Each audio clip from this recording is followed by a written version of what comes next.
اسلام تو عورتوں کو بہت سے حقوق دیتا ہے، وہ حقوق جو اس ملک میں اور مسلمان ملکوں میں ہمارے پاس پہلے کبھی تھے ہی نہیں۔ پیغمبر محمد صلی اللہ علیہ وسلم نے ہمیں سکھایا کہ عورتوں کو عزت کیسے دی جائے۔ مثلا میں کہوں گی کہ ہمیں مہر کا دیا جانا اس کی ایک مثال ہے۔ پہلے تو عورت اپنی رقم مرد کو دیا کرتی تھی نا، اور اب مرد عورت کو مہر دیتا ہے۔ سبحان اللہ، یہ ان لوگوں کے لیے بہت بڑی بات تھی جو بیٹی کی پیدائش پر اپسٹ ہو جایا کرتے تھے اور اتنے زیادہ کہ وہ اسے قتل ہی کر دیتے تھے۔ پیغمبر محمد صلی اللہ علیہ وسلم کا فرمان ہے، مفہوم کچھ اس طرح سے کہ اگر تم بیٹیوں کی پرورش کرو گے تو تمہیں جنت ملے گی، تم میرے ساتھ جنت میں اس طرح ہوگے۔ سبحان اللہ۔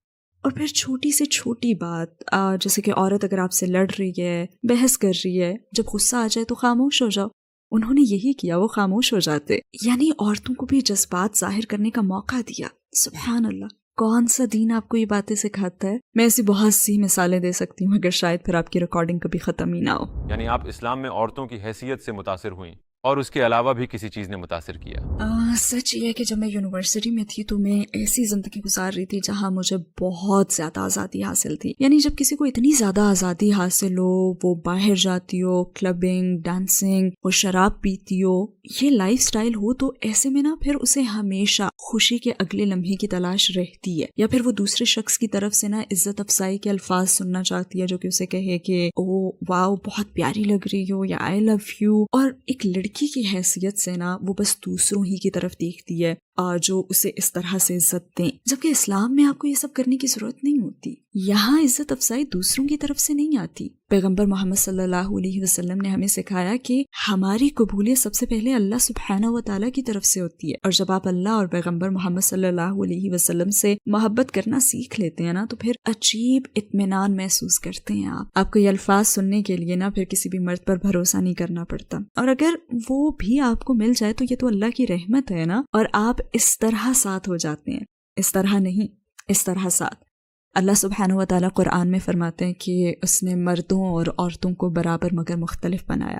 یہ کتنی کمال کی بات ہے نا یہ۔ اور میں نے اس سے یہ سمجھا ہے کہ جب اللہ سبحانہ و تعالیٰ آپ کو کہتے ہیں نا کہ عورت خود کو ڈھانپ کر رکھے، حجاب پہنے، تو اس لیے کہ اس نے ہمیں ایک دوسرے سے مختلف بنایا ہے۔ مجھ میں اچھا لگنے، خوبصورت لگنے کی خواہش ہو سکتی ہے، مگر اللہ نے مردوں کو مختلف بنایا ہے۔ وہ آپ کو دیکھ کر یہ سوچ سکتا ہے کہ میں اس کے پاس جا سکتا ہوں، میں یہ کر سکتا ہوں، یا پھر یہ میں کہہ سکتا ہوں۔ لہٰذا اللہ فرماتا ہے کہ خود کو محفوظ بناؤ، خود کو ڈھانپ کر رکھو، مگر مرد میں خواہش ہمیشہ رہے گی۔ ہاں، جب یہ تعلق حلال ہو جائے تو آپ اس سے لطف اندوز ہوتے ہیں، اور اگر آپ کے پاس نہ ہو تو پھر آپ غیر مطمئن رہتے ہیں۔ وہ کون سی بنیادی بات ہے جس نے آپ کو قائل کیا کہ اسلام ہی 100% سچ ہے؟ گرین لین مسجد جانے کے حوالے سے مجھے وہاں پہلی مرتبہ جانا یاد ہے، جب میں نے بہت ساری ایسی بہنوں کو دیکھا جو سر سے پیر تک سیاہ برقعے میں ڈھکی ہوئی تھیں۔ یہاں ہیری پوٹر کا ذکر کرنا تھوڑا فنی ہوگا، مگر وہاں مجھے ہیری پوٹر کا ایک سین یاد آ گیا جب ہاگورٹس میں وہ سب ایسے ہی لباس میں تھے، تو میرے ذہن میں پہلی چیز یہی آئی تھی، اور پھر میں نے سوچا واو، انہوں نے اپنی مرضی سے یہ لائف سٹائل چنا ہے۔ مطلب میں بھی اس طرح کا اعتماد محسوس کرنا چاہتی ہوں، کیونکہ میں تو ابھی منی اسکرٹ میں گھومتی ہوں نا، لیکن میں جاننا چاہتی ہوں کہ اس لباس میں سڑکوں پر چلنا کیسا لگتا ہے۔ اور صرف یہی نہیں بلکہ وہ سب تو بہت ملنسار، بہت محبت کرنے والی، مہربان اور مددگار تھی۔ اور سچی بات یہ ہے کہ کبھی کبھی دوسروں سے بات نہ کرنا نا اپنے لیے ہی مشکلات پیدا کرنے کا سبب بنتا ہے۔ جیسے میں نے حجاب پہننے والی مسلمان عورتوں سے تو کبھی بات کی ہی نہیں تھی، بلکہ میں نے کسی بھی مسلمان عورت سے بات نہیں کی تھی، لہٰذا میرے لیے یہ پہلا موقع تھا۔ انہوں نے تو مسکرا کر میرا استقبال کیا، جبکہ ہم لوگوں میں تو اتنے تعصبات اور اتنے غلط خیالات ہیں، اور ہم سمجھتے ہیں کہ حجاب والی عورتیں تو مسکراتی نہیں ہیں، اور یہی وہ عورتیں تھیں جو مسکرا بھی رہی تھیں، ہنس بھی رہی تھیں، مذاق بھی کر رہی تھیں۔ اور میں نے سوچا کہ یہ تو نارمل ہے، یہ بھی انسان ہے، وہ سیاہ گاؤن میں حرکت کرتی کوئی پتلیاں نہیں ہیں، یہ انسان ہے، اور کتنی عظیم عورتیں ہیں۔ آپ نے کلمہ کیسے پڑھا اور آپ کو کیسا محسوس ہوا؟ میں نے اسی مسجد کے اپنے اگلے ہی وزٹ میں کلمہ پڑھ لیا تھا، الحمدللہ۔ وہاں تقریباً 60 سے 70 لوگ تھے، اور اس وقت مجھ سے قریب ترین فرد جس نے مجھے کلمہ پڑھوایا تھا وہ اب بھی مجھ سے سب سے زیادہ قریب ہے، الحمدللہ۔ لہٰذا کلمہ پڑھنے کا تو تجربہ بہت شاندار تھا۔ ویسے مجھے خوف بھی محسوس ہوا تھا، لیکن اچھا احساس تھا، بہت ہی اچھا احساس۔ مجھے کلمہ پڑھنا، غسل کرنا سب یاد ہے، اور مجھے بالکل ایسا محسوس ہوا جیسے میرا نیا جنم ہوا ہے، اور یہ نئی شروعات ہی تھی، کیونکہ میں جانتی ہوں کہ اللہ سبحانہ و تعالیٰ سب گناہ دھو دیتا ہے۔ مگر جو نیکیاں ہوتی ہیں ان کا ثواب باقی رہتا ہے۔ تو یہ ایک بہت ہی اچھا احساس تھا اور میں ایک مسلمان عورت کی شناخت اپنانے کے لیے تیار تھی۔ ہاں، اس کے بعد میں نے پڑھنا اور پھر بہت زیادہ پڑھنا شروع کر دیا۔ آپ کے قبول اسلام پر آپ کی فیملی اور ارد گرد کے لوگوں کا کیا ری ایکشن تھا؟ وہ بہت مشکل وقت تھا، مگر اس مشکل وقت کے ساتھ آسانی بھی تھی۔ ہاں، میں نے اسے نہیں پہچانا کیونکہ انہوں نے مجھ سے تعلق بالکل ہی توڑ لیا تھا، لہٰذا میرے پاس سوائے اللہ کے کوئی نہیں تھا۔ اسلام قبول کر کے میری شادی بھی بہت مشکل کا شکار ہو گئی تھی۔ بچوں کی ماں ہونا خود ایک بہت بڑی مشکل ہے۔ اپنی فیملی کے بغیر میری زندگی کا ہر پہلو ہی مشکل تھا کیونکہ میں ان سب کے بہت قریب تھی اور مجھے ان سب سے بہت محبت تھی۔ وہ وقت بھی آیا کہ جب میرا دل چاہتا تھا کہ میں اپنا سر دیوار پر مار دوں کیونکہ میں سو نہیں پاتی تھی۔ جب آپ اتنی اذیت میں ہوں تو دماغ سکون نہیں پاتا اور دماغ میں بار بار خیالات کی بھرمار رہتی ہے۔ میں جس بھی چیز کی طرف دیکھتی تو سب سے پہلے اپنے ماں باپ اور اپنی فیملی کی طرف میرا دھیان جاتا۔ اگر میں سپر مارکیٹ جاتی تو مجھے ویکنڈز پر اپنے ابو کے ساتھ سپر مارکیٹ جانا اور گروسری کی شاپنگ کرنا یاد آتا۔ اگر میں آسٹا میں کوئی گانا سنتی تو اس گانے پر اپنی بہن کے ساتھ ڈانس کرنا یاد آتا، اور اگر میں ٹی وی پر کوئی پروگرام دیکھتی تو اپنے بھائی کے ساتھ اسے دیکھنا یاد آتا۔ اور جب میری شادی شدہ لائف میں کوئی مشکل آتی تو بھی میں دوڑ کر اپنی فیملی کے پاس جانا چاہتی تھی، لیکن میں جا نہیں سکتی تھی، تو بس بے بسی سے باہر نکل کر میں کار میں بیٹھ جایا کرتی تھی۔ تو وہ بہت زیادہ مشکل وقت تھا۔ اپنی فیملی کے بغیر جینا بہت مشکل ہے، تب بھی بہت مشکل تھا اور اب بھی مشکل ہے، لیکن مسلمان کی حیثیت سے ہم اس پر صبر کرتے ہیں اور ہم صحابہ کے قصوں سے جانتے ہیں کہ ان کے ساتھ بھی یہی ہوا تھا اور انہیں فیملی نے چھوڑ دیا تھا۔ ہم جانتے ہیں کہ پیغمبر محمد صلی اللہ علیہ وسلم نے اپنے چچاؤں کو کہا تھا کہ دیکھیں میں مختلف زندگی گزاروں گا۔ ہم جانتے ہیں کہ وہ لوگ بھی انسان تھے اور ان میں احساسات تھے۔ اب مجھ میں ان کے خلاف کوئی بھی بکس نہیں ہے، میں بس آپ سے اتنا ہی کہوں گی کہ میری ماں اب بھی میری رول ماڈل ہے، وہ اب بھی مجھے دنیا کی ہر چیز سے زیادہ پیاری ہیں، بالکل ایسے جیسے محمد صلی اللہ علیہ وسلم کو اپنے غیر مسلم چچا سے محبت تھی۔ وہ اپنے چچا کے لیے روئے اور ان کے لیے سب کچھ کیا۔ میرے بھی اپنی ماں کے لیے وہی احساسات ہیں۔ وہ ایک شاندار عورت ہیں اور انہیں اس رویے کا حق ہے۔ میں نے ان کا دل توڑا ہے اور میں اپنی موت تک نہ اپنی ماں کا دل دکھانے کے لیے ان سے معافی مانگتی رہوں گی، لہٰذا میں ان کے لیے دعا کرتی ہوں۔ مجھے ان سب سے محبت ہے اور میں آپ کو کہہ سکتی ہوں کہ وہ لوگ بہت اچھے انسان ہیں۔ ہاں، مجھے پچھتاوا صرف یہ ہے کہ میری وجہ سے میرے والدین کی آنکھوں میں آنسو آئے۔ میرے خیال میں وہ وقت بھی آیا جب میں اسلام اور اپنے فیصلے کا دفاع کرنے کی کوشش کر رہی ہوتی تھی، اور شاید اس سب میں نے اپنی ماں سے بہت تیز آواز میں بات کی اور شاید کسی وقت ان پر میں چیخی بھی تھی۔ مجھے پچھتاوا ہے کیونکہ اللہ سبحانہ و تعالیٰ قرآن میں فرماتے ہیں، مفہوم کچھ اس طرح سے ہے کہ تم اپنے والدین کے ساتھ انتہائی عزت سے پیش آؤ، چاہے وہ مسلمان ہوں یا نہ ہوں۔ کبھی کبھی میں سوچتی ہوں کہ اتنا کچھ ہونے کے بعد بھی میں مسلمان کیوں ہوں، کیونکہ کبھی کبھی آپ بہت سی آزمائشوں سے گزرتے ہیں۔ جیسے میں نے کہا نا کہ میرے دماغ میں ہمیشہ یہ سوچ رہتی تھی کہ جیسے میری فیملی میرے پاس ہے نا، وہ تقریباً مجھ سے صرف 1 گھنٹے کی مسافت پر رہتے ہیں، اور پھر بھی میں اب تک یہ زندگی کیوں گزار رہی ہوں جبکہ میں اتنی مشکل میں ہوں۔ میں اپنے بچوں کے لیے مالی طور پر ہر لحاظ سے جدوجہد کر رہی ہوں، پھر بھی میں مسلمان کیوں ہوں؟ اور میرے خیال میں نا یہی بات مجھے ثابت قدم رکھتی ہے، کیونکہ مثال کے طور پر مجھے طلاق ہوئی، یہ بہت زیادہ مشکل اور خوفناک وقت تھا، اور اس وقت میں بالکل اکیلی تھی، اور بالکل سچ کہوں گی کہ میرے لیے زندہ رہنا بھی مشکل ہو گیا تھا۔ مجھے نہیں معلوم تھا کہ میں زندہ رہنا چاہتی بھی ہوں یا نہیں۔ بہت سارے مسائل تھے جن سے اس وقت میں اکیلے لڑ رہی تھی، اور اس وقت میں اپنی آنٹی سے ملنے گئی تھی۔ ویسے میں ارادہ کر کے نہیں گئی تھی، بس ایک اتفاق ہی تھا یہ۔ میں ان کی دہلیز پر کھڑی تھی اور 10 سال میں پہلی مرتبہ میرے خاندان کے کسی فرد نے مجھ سے محبت کا سلوک کیا تھا۔ وہ کمال کی عورت ہے، انہوں نے میرے لیے چائے بنائی، وہ میرے پاس بیٹھی اور کہنے لگی، تم ٹھیک ہو؟ بالکل ایسے ہی کہا تھا، تم ٹھیک ہو؟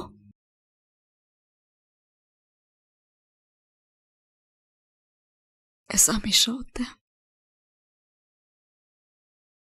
یہ میری آنٹی تھی۔ میرے خاندان کے کسی فرد نے پہلی مرتبہ مجھ سے پوچھا تھا، تم ٹھیک ہو؟ اور انہوں نے پوچھا کہ تم آگے کیا کرو گی، تمہارا کوئی پلان ہے؟ کیونکہ میرے پاس کچھ نہیں تھا، میرے پاس بس میرے 3 بچے تھے، اور خدا کی قسم میں اپنا گھر نہیں چھوڑنا چاہتی تھی۔ میں وہاں بیٹھی اور میں نے سوچا، خدا کیا ہو جاتا اگر میں اپنا اسلام چھپا کر رکھتی، اپنے اسلام کو اپنے دل میں ہی رکھتی، لیکن اگر میں گھر واپس آ جاؤں تو، کیونکہ وہ مجھ سے محبت کرتی ہیں اور میں ان کے ساتھ رہنا چاہتی ہوں۔ میں ان کا گھر چھوڑ کر نہیں آنا چاہتی تھی، میں ان کے گھر میں رہنا چاہتی تھی۔ میں ہر چیز چھوڑ دینا چاہتی تھی بس اپنا دین نہیں، اور میں نے سوچا میں اسے چھپا سکتی تھی۔ میں اوپر کی منزل پر نماز پڑھ لیتی جب کوئی نہ دیکھ رہا ہوتا مجھے۔ میں گھر واپس جانا چاہتی تھی۔ قدر اللہ میری دادی جنہوں نے مجھے ان 10 سالوں میں نہیں دیکھا تھا، بہت زیادہ بوڑھی تھیں، وہ کمرے سے باہر آئیں اور قریب ہی تھا کہ وہ مجھے دیکھ لیتی۔ میری آنٹی نے مجھے کہا کہ فوراً چلی جاؤ، گھر سے باہر نکل جاؤ، کیونکہ اگر انہوں نے تمہیں دیکھ لیا تو وہ بہت بوڑھی ہیں اور ہمیں نہیں پتا کہ آگے کیا ہوگا۔ بس انہوں نے مجھے گھر سے پچھلے دروازے سے بس نکل بھاگنے کو کہا اور مجھے گھر سے نکلنا پڑا۔ کوئی گڈ بائی نہیں، کوئی الوداعی بات نہیں، اور میں جلدی سے گھر سے نکل گئی اور اپنی کار میں بیٹھی، اور میرا پہلا ریاکشن یہ تھا کہ کسی کو فون کروں، کیونکہ اب بس میں گھر پر رکنا چاہتی ہوں، میں اپنی فیملی میں واپس جانا چاہتی ہوں، میرے پاس کچھ نہیں ہے، میرے پاس کوئی نہیں ہے۔ اور پہلا کام جو میں نے کیا وہ یہ تھا کہ میں نے اپنی انتہائی نیک سیرت دوست کو فون کیا، مگر اس نے فون نہیں اٹھایا۔ میں چاہتی تھی کہ وہ مجھے دلاسا دے کہ نہیں پیاری دوست، سب ٹھیک ہے، اٹس اوکے۔ پھر میں نے دوسری دوست کو فون کیا کیونکہ اس کی قرات خوبصورت اور میرا قرآن سننے کا دل چاہ رہا تھا، لیکن اس نے بھی فون نہیں اٹھایا۔ اور پھر میں نے سوچا کہ میں کب تک یہ کرتی رہوں گی، میں کب تک اپنی مدد کے لیے بس دوسروں پر بھروسہ کروں گی، جبکہ اللہ تو خود کہتا ہے آؤ میری طرف، میرے پاس آؤ، تم مجھے یاد کرو، میں تمہیں یاد کروں گا۔ آپ کا تو اپنے اللہ سے رابطہ ڈائریکٹ ہے۔ اور پھر میں کار میں بیٹھ گئی اور میں نے آیت الکرسی پڑھی، میں نے 3 کل پڑھے، اور میں نے اللہ سے التجا کی میرا دین قائم رکھنا۔ میں اس وقت اللہ سبحانہ و تعالیٰ کے سامنے گڑ گڑائی، میرا دین قائم رکھنا، بس میرا دین قائم رکھنا، میں اس کے لیے سب کچھ سہنے کے لیے تیار ہوں، بس مجھے مسلمان کی موت دینا۔ میں نے یہ دعا کی، اور میرے خیال میں یہ ایک اور اہم ترین لمحہ میری زندگی میں آیا تھا جب میں نے جانا کہ ہاں میں مسلمان ہوں، کیونکہ شیطان آپ کے پاس بہت مرتبہ آئے گا اور اسلام کے بارے میں آپ کے دل میں وسوسے پیدا کرے گا۔ کیا میں مسلمان ہوں؟ میں کس کے لیے مسلمان ہوں؟ میں کیوں مسلمان ہوں؟ مجھے اسلام کے متعلق کون سی بات آخر پسند ہے؟ شیطان آپ کے پاس اس وقت آئے گا جب آپ بہت کمزور اور بے بس ہوں گے۔ شیطان آپ کے پاس آتا ہے، لہٰذا دین سیکھنے کے وہ تمام 9-10 سال اس وقت ڈھال بن کر میرے سامنے آ گئے تھے۔ لہٰذا میں بچوں سے بھی بس یہی ایک بات کہتی ہوں کہ کیونکہ وہ بھی نہ سمجھ ہے نا، وہ اسلام کی روحانیت کو محسوس ہی نہیں کر سکتے، وہ بھی بہت چھوٹے ہیں اور ان کی نظر میں زندگی بہت بڑی ہے۔ میں انہیں کہتی ہوں کہ علم سیکھتے رہو، کیونکہ آپ نہیں جانتے کہ جس لمحے آپ مشکل میں گھرتے ہو تو جو کچھ آپ نے سیکھا ہوتا ہے نا، چاہے سیکھنے کا مقصد جانے بغیر ہی سیکھا ہو، وہ آپ کی مدد کے لیے آتا ہے اور مشکل وقت میں آپ اور آپ کی زندگی کو بچاتا ہے۔ تو جب آپ کی امی کہیں نا کہ مدرسے جاؤ، جب آپ کی امی آپ سے کہیں چلو اپنی اسلامک اسٹڈیز کا سبق لینے جاؤ، تو جایا کرو۔ نو مسلموں کو بھی میں یہی کہوں گی کہ علم سیکھتے رہیں۔ آپ بس اس لیے مسلمان نہیں ہیں کہ میں اللہ پر ایمان رکھتا ہوں، نہیں، جائیں اور علم سیکھیں، دین پڑھیں، محنت سے سیکھیں، اور اسے روزانہ پڑھتے رہیں، چاہے تھوڑا ہی سے، کیونکہ جب آپ پر کوئی مشکل آئے گی تو شیطان آپ کے پاس آئے گا اور آپ کا ایمان چھیننے کی کوشش کرے گا۔ اس وقت اچانک نا آپ کی تمام سیکھی ہوئی جو چیزیں ہوتی ہیں نا، وہ آپ کے ذہن میں آ جائیں گی اور آپ کو پھر بچا بھی لیں گی، جیسے مجھے اس دن بچا لیا۔ میں آپ کے سامنے اور مثالیں بھی دے سکتی ہوں، اور واقعی کیمرے کے سامنے میں آپ سے کہوں گی کہ ایسے دن بھی آئے جب میں خود کو اذیت دینا چاہتی تھی۔ مثلا مجھے یاد ہے کہ میں باتھ روم میں اپنا چہرہ دیکھ رہی تھی اور مجھے اس سے اس قدر نفرت محسوس ہوئی کہ میں اپنا چہرہ نوچ لینا چاہتی تھی۔ اور بدترین چیز یہ کہ ایسی کیفیت باتھ روم میں ہوئی تھی جہاں پہ آپ اعوذ باللہ من الشیطان الرجیم بھی نہیں پڑھ سکتے۔ جب آپ بے بس ہونا تو اس وقت کبھی بھی باتھ روم نہ جائیں۔ خیر بہرحال پھر میرے ذہن میں نا ایک آواز گونجی کہ کھڑکی سے باہر دیکھو۔ میں نے کھڑکی سے باہر دیکھا تو آسمان نظر آیا۔ میں بس تیزی سے سیڑھیاں اتری اور اپنے دروازے کھول کر میں گارڈن میں چلی گئی۔ میں نے آسمان کی طرف دیکھا، اوپر آسمانوں میں دیکھا، کیونکہ مجھے قرآن کی آیت یاد ہے، شاید یہ قرآن میں ہے یا شاید حدیث ہے۔ اللہ سبحانہ و تعالیٰ فرماتے ہیں، اس کا مفہوم کچھ یوں ہے کہ ایمان والوں کو چاہیے کہ وہ آسمان کو دیکھیں جو ان کے لیے ایک نشانی ہے۔ اور بس میں اپنے گھٹنوں پر بیٹھ گئی اور اللہ سے التجا کی، یا اللہ مجھے دین پر قائم رکھنا، اسی میں آزادی ہے، اسی میں اطمینان ہے، جس میں ہمیں کسی بھی انسان پر بھروسہ کرنا ہی نہیں پڑتا۔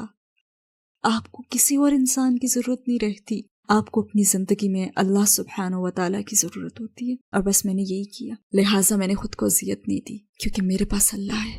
تو آپ کی 14 سالہ مسلمان زندگی کے لمحات میں وہ کون سا لمحہ تھا جب آپ کو اپنی فیملی کی سب سے زیادہ ضرورت محسوس ہوئی مگر وہ لوگ آپ کے پاس نہیں تھے؟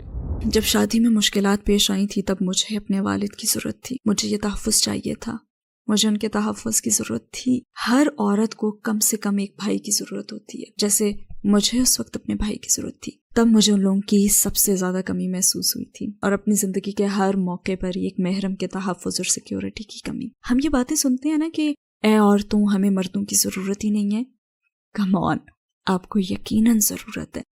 جب آپ کی زندگی سے مرد نکل جاتے ہیں نا، تب آپ کو احساس ہوتا ہے کہ ہاں مجھے اپنی زندگی میں مرد کی ضرورت ہے. اور پھر میری امی، میں نے انہیں اس وقت بہت مس کیا تھا جب میرے بچے ہونے والے تھے. جب میں نے جاب شروع کی تو انہیں اس وقت بھی میں نے بہت مس کیا تھا، کیونکہ جو میری امی ہیں وہ ایک بہت ہی مضبوط عورت ہیں. میں ان سے سیکھنا چاہتی تھی، مگر ہاں الحمدللہ میرے پاس بہت سی خوبصورت یادیں ہیں، اور میں نے اپنی امی کے ساتھ بہت سا وقت گزارا ہے، اور انہیں ایسی مضبوط عورت بنتے ہوئے دیکھا ہے میں نے اپنے سامنے. تو الحمدللہ میرے پاس اب بھی ان کی جو سکھائی ہوئی باتیں ہیں وہ موجود ہیں. میں اب بھی اپنے والدین کی باتوں پر بہت زیادہ عمل کرتی ہوں، کیونکہ وہ اسلام کے خلاف نہیں ہے تو پھر کیوں نہ کروں. اور میرے خیال میں ہر نو مسلم کے لیے نا یہ اعتراف کرنا ضروری ہے کہ آپ اپنی فیملی سے محبت کر سکتے ہیں. پیغمبر محمد صلی اللہ علیہ وسلم نے اپنے چچا سے محبت کی تھی، اور میں بھی اپنے والدین سے کہوں گی کہ مجھے آپ سے محبت ہے، میں آپ کی عزت کرتی ہوں، میں اب بھی آپ کا حصہ ہوں، مجھ میں آپ ہی کا خون دوڑ رہا ہے.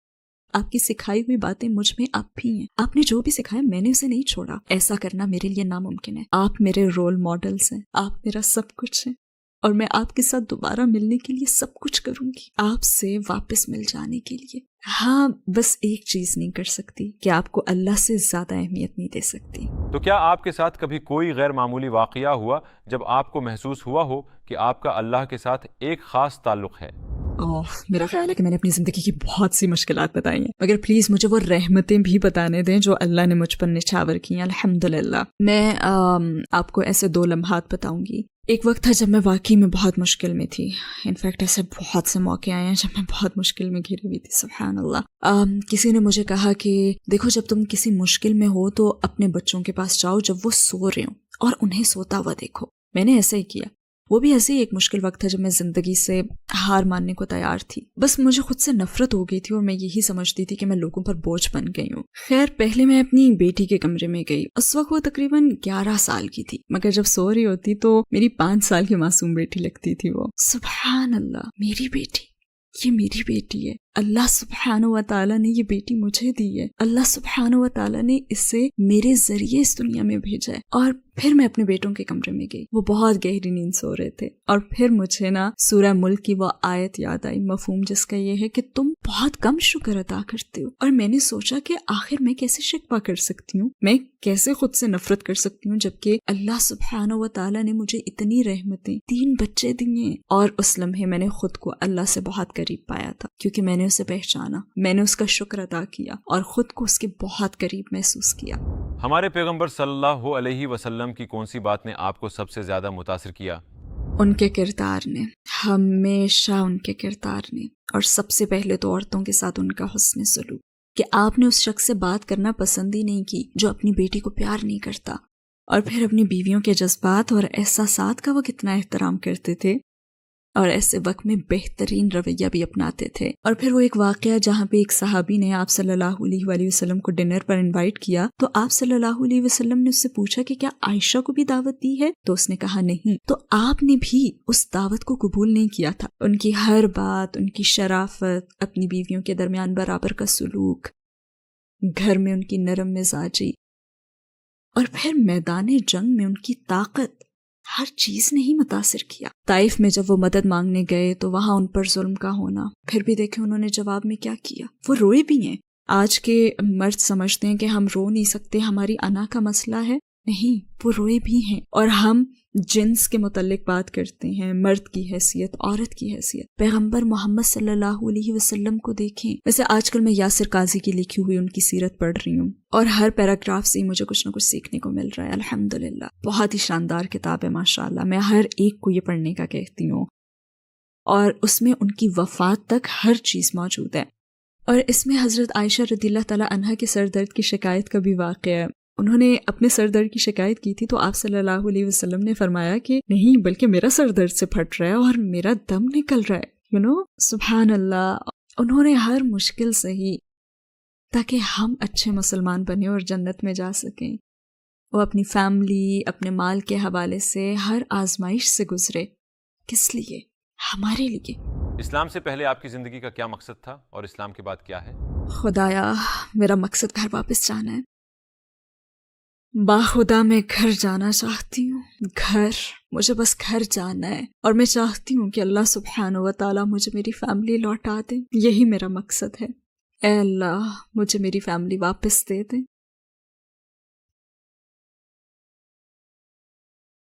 یہ تھوڑی سی زندگی ہے، میں ہر وقت نہ خود کو یہی سمجھاتی ہوں کہ یہ دنیا کی زندگی تو بس ذرا سی زندگی ہے، ہم یہاں ہمیشہ کے لیے نہیں ہیں، میں بس گھر جانا چاہتی ہوں۔ آخر میں آپ ان لوگوں کو کیا کہیں گی جو آپ کو دیکھ رہے ہیں، جن کے دل اسلام کے قریب آ رہے ہیں مگر اپنے رشتہ داروں اور قریبی لوگوں کے رد عمل سے خوفزدہ ہیں؟ اپنا اصل مقصد ذہن میں رکھیں۔ آپ کا اصل مقصد ہے، دیکھیں چاہے آپ میں ایک ذرہ ایمان ہو نا، چاہے آپ میں ایمان کا ذرا سا ہی احساس ہو، آپ کا اصل مقصد جنت میں پہنچنا ہے۔ اگر آپ واقعی اس پر ایمان رکھتے ہیں کہ خدا کا وجود ہے تو میں کہوں گی کہ سب سے پہلے آپ علم حاصل کریں۔ یہ جو آپ کا ذرہ برابر ایمان ہے نا، آپ اس پر جمے رہیں اور علم سیکھتے رہیں۔ شیطان کو اپنے پاس نہ آنے دیں کہ کہیں وہ اتنا سا ایمان بھی نہ لے جائے، کیونکہ شروع میں نا وہ اس کی سخت کوشش کرے گا۔ شیطان آپ کے پاس بھرپور۔ ان کی جو کہانی تھی کتنی ہی درد بھری کہانی تھی، کتنی مشکلات سے انہوں نے اسلام قبول کیا اور پھر اس پر قائم رہا۔ اللہ تبارک و تعالیٰ سے دعا ہے کہ اللہ تبارک و تعالیٰ ان محترمہ جو اسلام قبول کی ہے، اللہ تبارک و تعالیٰ جلد از جلد ان کی فیملی کو ملائے، یہ دعا کر رہے ہیں۔ اور یہ بھی دعا کرے کہ اللہ تبارک و تعالیٰ ان کی جو خواہشات ہے، اللہ تبارک و تعالیٰ اپنے رحم کرم کے صدقہ توسل سے اللہ تبارک و تعالیٰ ان کے خواہشات کو پورا کرے، جو کہ یہ اپنے ماں باپ سے ملنے، اپنے فیملی کے ساتھ رہنے کے لیے ان کے دل چاہ رہے ہیں۔ میری دعا ہے کہ اللہ تبارک و تعالیٰ ان کی جو منتیں مرادیں ہیں، جو دل کی خواہش ہے، وہ پورا کرے۔ آمین۔ السلام علیکم۔